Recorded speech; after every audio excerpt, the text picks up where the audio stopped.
My responsibility was project leader or the senior project engineer. We began to work on the design of a microchip that, when it was completed, was 0.75 millimeters in diameter, 7 millimeters long. It was the size of 1/4 of a grain of rice. Again, I want to say that I was not a Christian and there were no Christians there. They said they wanted this to have a power source and be able to emit a signal.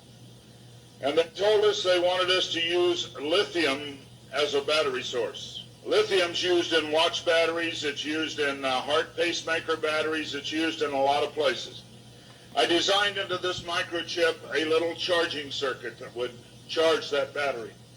This sounds like a lot of technical things coming together, but if you'll bear with me 1 minute, you'll see what God has laid out about this microchip. When we discovered that we needed to be able to charge that battery, I needed a temperature change, a change in temperature to cause current to flow through that little charging circuit that would charge the battery. So we began to investigate and find out where in the body does the temperature change the most rapidly. We spent over $1 million in taxpayer money, and when the results came back, there was a lot of information. We divided it up amongst 3 teams, and then came back together with that information. It was determined that there were 2 places in the body that were ideal for the microchip. One was just below the hairline on the forehead. Every mother checks their child's temperature right here.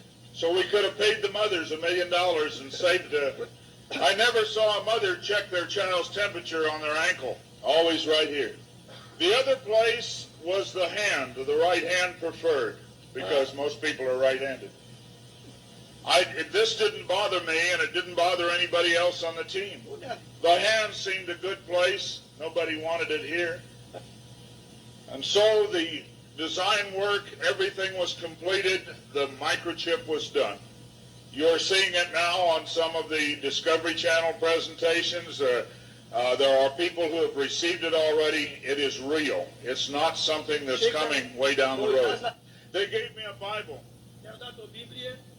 They told me not to read the book of Revelation. They said the book of Revelation is too hard to understand.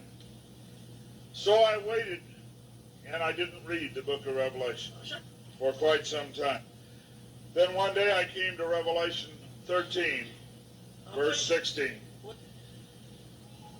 And he calls us all, both small and great, rich and poor, free and bond, to receive a mark in their right hand or in their forehead. I didn't like what I saw. I went back and looked up the word mark. I went to the Strong's Concordance, and I found that John had used 3 words for the word mark. Charagma, charicature, and charax. That was from the Greek. I looked at those words. They talked about a scratch or an etching. They talked about a lot of things. And I said, God, this isn't it. We didn't do it. He said, go to the word for 666. The word is chixestigma. In the Greek, it says to go to 4742 as a cross. The last half of the word chixestigma. And when I looked at what it says stizo, i.e. to stick, to prick.